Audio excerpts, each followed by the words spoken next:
বৃহস্পতিবার থেকে নির্বাচনী প্রচারণা শুরু হতে যাচ্ছে। আপনারা ইতিমধ্যে অবগত রয়েছেন যে বিএনপি চেয়ারম্যান জনাব তারেক রহমান শহীদ আবু সাঈদ, শহীদ ওয়াসিম আকরাম, মাওলানা আব্দুল হামিদ খান ভাসানী এবং তার নিজের নানির কবরে জিয়ারত সহ বেশ কিছু ধর্মীয় এবং ব্যক্তিগত অনুষ্ঠান আয়োজন করলেও পরবর্তীতে এসব সফরকে কেন্দ্র করে যে বিপুল জনসমাগম ঘটে, সেই প্রেক্ষিতে নির্বাচন কমিশন একটি অনুরোধ করেছিল এবং সেটিকে সম্মান জানিয়ে তিনি সেই সফরগুলো বাতিল করেছিলেন। ঘোষিত তফসিল মোতাবেক আগামীকাল নির্বাচনী প্রচারণা যেহেতু শুরু হতে যাচ্ছে, বিএনপি চেয়ারম্যান জনাব তারেক রহমান সেটি শুরু করতে যাচ্ছেন সিলেট সফরের মধ্য দিয়ে।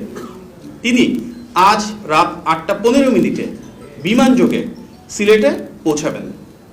গভীর রাতে হজরত শাহজালাল রহমতুল্লাহি আলাইহি মাজার জিয়ারত করবেন এবং আগামীকাল সকালে সিলেট আলিয়া মাদ্রাসা মাঠে নির্বাচনী সমাবেশে যোগদান করবেন। জনাব তারেক রহমান আগামীকাল দুপুরবেলা মৌলভীবাজার সদর উপজেলার শেরপুর আইনপুর খেলার মাঠে সমাবেশে যোগদান করবেন।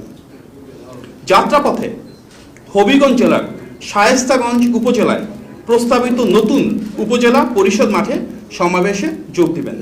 তারপর ব্রাহ্মণবাড়িয়া জেলার সরাইল উপজেলার কুট্টাপাড়া ফুটবল খেলার মাঠে নির্বাচনী সমাবেশে যোগ দিবেন এবং বিকালবেলা কিশোরগঞ্জ জেলার ভৈরব স্টেডিয়ামে নির্বাচনী সমাবেশে যোগদান করবেন। এরপর যাত্রাপথে তিনি নরসিংদীর পৌর এলাকা সংলগ্ন নির্বাচনী সমাবেশ হয়ে নারায়ণগঞ্জ জেলার 2500 রূপগঞ্জ গাউছিয়া এলাকার সমাবেশে যোগদান করবেন এবং তারপর গভীর রাতে গুলশানস্থ বাসভবনে ফিরবেন ইনশাআল্লাহ। এই লক্ষ্যে ইতিমধ্যে আমরা সংশ্লিষ্ট প্রতিটি জেলার প্রশাসক তথা রিটার্নিং অফিসার, যার মাঝে রয়েছে সিলেট, সুনামগঞ্জ, মৌলভীবাজার, হবিগঞ্জ, ব্রাহ্মণবাড়িয়া, নরসিংদী, নারায়ণগঞ্জ এবং ঢাকার সংশ্লিষ্ট পুলিশ বিভাগ এবং অন্যান্য কর্তৃপক্ষকে চিঠি প্রদানের মাধ্যমে অবহিত করেছি। উপস্থিত সাংবাদিক ভাই ও বোনেরা, আপনারা জানেন ফ্যাসিবাদ বিরোধী 16 বছরের দীর্ঘ আন্দোলনে এবং গণ অভ্যুত্থানে বিএনপি এবং প্রতিটি অঙ্গ ও সহযোগী সংগঠনের নেতৃবৃন্দ ছিল অনবদ্য অভূতপূর্ব ভূমিকা। তার ভালোবাসা থেকে বিএনপি চেয়ারম্যান জনাব তারেক রহমান সিদ্ধান্ত নিয়েছেন তার প্রতিটি সফরে বিভিন্ন অঙ্গ ও সহযোগী সংগঠনের ত্যাগী শীর্ষ নেতৃবৃন্দকে পর্যায়ক্রমে সফর সঙ্গী হিসেবে নিয়ে যাবেন। তাদেরকে দেশের জন্য, গণতন্ত্রের জন্য যে সংগ্রাম, তার জন্য মূল্যায়িত করবেন। সিলেট সফরে বিএনপির চেয়ারম্যানের সঙ্গে যাচ্ছেন জনাব আব্দুল কাদের ভূঁইয়া জুয়েল, জনাব মামুন হাসান, জনাব আব্দুল মোনায়েম মুন্না, জনাব কাজী রওনাকুল ইসলাম শ্রাবণ, জনাব ইয়াসিন ফেরদৌস মুরাদ এবং জনাব রাকিবুল ইসলাম রাকিব সহ বেশ কিছু ত্যাগী সংগ্রামী তরুণ নেতৃবৃন্দ। সামনের সফরগুলোতে এভাবে আরও অনেকে সম্পৃক্ত হবেন ইনশাল্লাহ। আমরা আরও জানাতে চাই যে নির্বাচনী প্রচারণা শুরুতেই বিএনপির পক্ষ থেকে একটি নির্বাচনী থিম সং উন্মোচন করা হবে।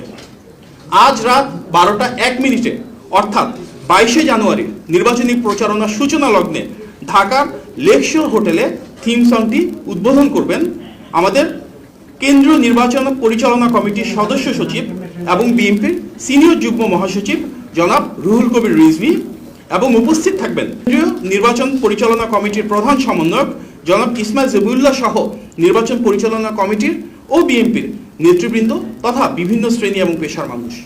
আপনাদের সকলকেও সে অনুষ্ঠানে সদয় উপস্থিতির জন্য আমি অনুষ্ঠানের আয়োজকদের পক্ষ থেকে এবং আহ্বায়ক জুবাইর বাবুর পক্ষ থেকে আমন্ত্রণ জানাচ্ছি। উপস্থিত সাংবাদিক ভাই ও বোনেরা, 12ই ফেব্রুয়ারি আসন্ন জাতীয় সংসদ নির্বাচন বাংলাদেশের জন্য একটি অত্যন্ত গুরুত্বপূর্ণ অধ্যায়। আমরা বিশ্বাস করি ইতিবাচকভাবে একটি সুন্দর, সুষ্ঠু এবং গ্রহণযোগ্য নির্বাচনী প্রচারণায় গুরুত্ব দিয়ে প্রতিটি রাজনৈতিক দল সর্বোচ্চ সহনশীলতা ও সহাবস্থান নিশ্চিত করবে। সকল রাজনৈতিক দলের কাছে আমরা আহ্বান জানাই, নির্বাচনী আচরণবিধি পূর্ণাঙ্গ প্রতিপালনের মধ্য দিয়ে যেন বহুল আকাঙ্ক্ষিত নির্বাচনে জনগণের আকাঙ্ক্ষা এবং প্রত্যাশার প্রতিফলন ঘটে। আমাদের সম্মিলিত দায়িত্বশীলতা ও গণতান্ত্রিক চর্চার মাধ্যমেই এই নির্বাচন এক অনন্য দৃষ্টি স্থাপন করতে পারবে ইনশাআল্লাহ।